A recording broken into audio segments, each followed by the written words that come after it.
Assalamualaikum warahmatullahi wabarakatuh. Alhamdulillahi wassalatu wassalamu ala asrafil anbiya'i wal mursalin wa ala alihi wa sahbihi ajma'in. Halo teman-teman semuanya, semoga selalu dalam keadaan sehat walafiat.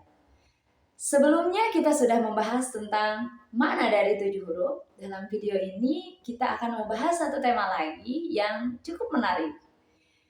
Teman-teman pernah bertanya gak sih tentang kita sering mendengar tentang qiraat 7? Apakah itu bagian dari 7 huruf tadi atau semuanya atau bahkan justru berbeda gitu? Nah, dalam video ini saya akan membahas hubungan dari qiraat 7 dengan 7 huruf.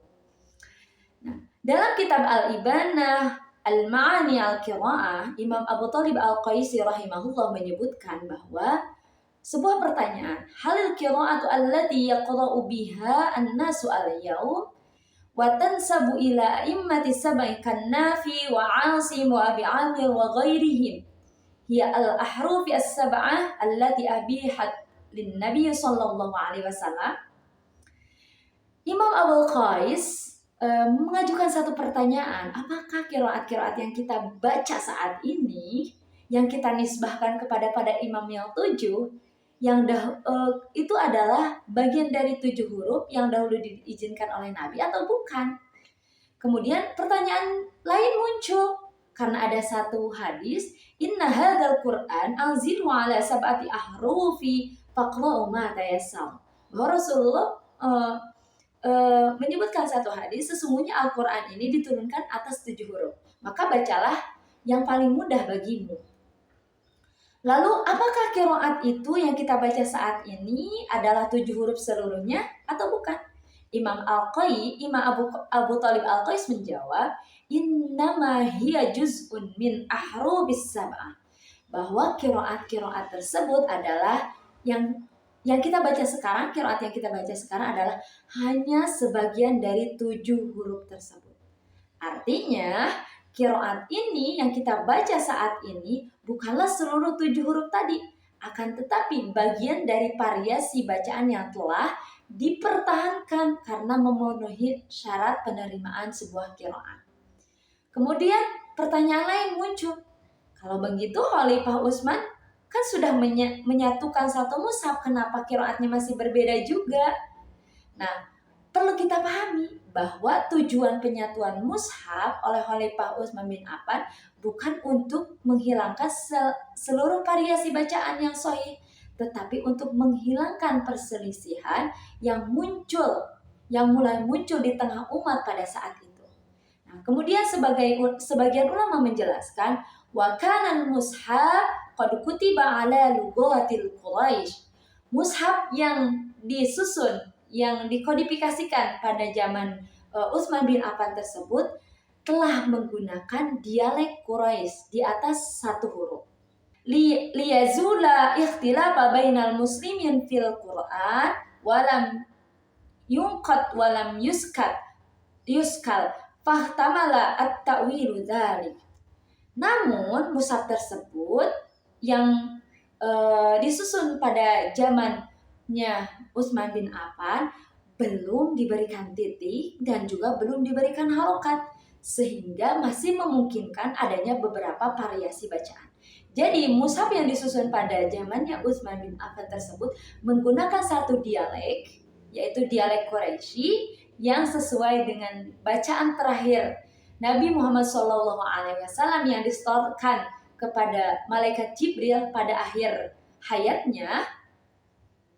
Maka ketika disebarkan, ditulis, itu belum diberikan titik dan juga belum diberikan harokatnya. Maka memungkinkan untuk terjadinya perbedaan qiraat, perbedaan variasi bacaan. Karena akibatnya apa? Satu bentuk tulisan terkadang masih memungkinkan lebih dari satu cara baca selama tetap sesuai dengan rasem mushaf Utsmani. Dari sinilah sebagian qiraat tetap bertahan dan diwariskan secara mutawatir. Misalnya contoh dari lafaz dalam Al-Quran. Satu kata bisa memiliki dua cara baca yang berbeda, akan tetapi harus sesuai dengan syaratnya. Syaratnya harus sesuai dengan Rasul Utsman, kemudian memiliki sanad yang sahih dan diriwayatkan oleh imam-imam qiraat yang terpercaya. Karena itu syarat-syarat dari qiraat yang diterima. Para ulama kemudian menetapkan bahwa qiraat yang sahih itu harus memenuhi 3 syarat. Yang pertama, mauqufu ar-rasm al-Utsman, itu sesuai dengan Rasul Utsman. Yang kedua, sahihus sanad. Yang kedua, sahih sanadnya. Yang ketiga, mauqufu wajhu min wujuhil arabiyyah, sesuai dengan kaidah bahasa Arab.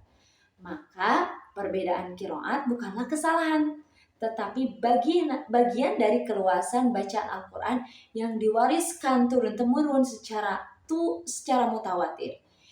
Imam Abu Thalib Al-Qaisi juga menegaskan bahwa jika seseorang menganggap qiraat 7 imam yang ada saat ini sama persis dengan 7 huruf ketika Al-Quran itu turun, maka pemahaman ini kurang tepat. Kenapa? Karena 7 huruf adalah konsep ketika Al-Quran itu, wahyu itu diturunkan, sedangkan qiraat mutawatir yang saat ini ada adalah bacaan yang tersisa dan dipertahankan secara proses kodifikasi Mushaf Utsmani.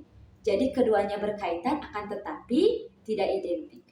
Kesimpulannya adalah innalladzi fi aidina minal qiraati huwa ma waqafa al-mushaful Utsman. Qiraat yang berada di tangan kita hari ini adalah bacaan yang sesuai dengan Mushaf Utsmani. Karena itu, qiraat mutawatir yang kita baca saat ini bukanlah seluruh 7 huruf, akan tetapi bagian dari bacaan yang tetap dipertahankan sesuai dengan Mushaf Utsmani, memiliki sanad yang sahih dan diwariskan secara mutawatir dari Rasulullah. Nah, disinilah bagaimana kita melihat bahwa Allah menjaga Al-Quran begitu sangat rapi dengan berbagai variasi qiraatnya, semuanya terjaga, terukur dan bersumber dari Nabi. Nah, semoga dengan kita memahami bahwa qiraat yang 7 yang kita sering baca saat ini adalah bagian dari 7 huruf yang telah ada pada zaman Rasulullah, dan semoga kita lebih dekat lagi dengan Al-Quran, kita bisa menjaganya, kita bisa mempelajarinya, dan mudah-mudahan Allah membimbing kita untuk mengamalkan setiap isi Al-Quran ini dalam kehidupan dan menjadi keberkahan bagi umat Islam. Barakallahu fikum. Wassalamualaikum warahmatullahi wabarakatuh.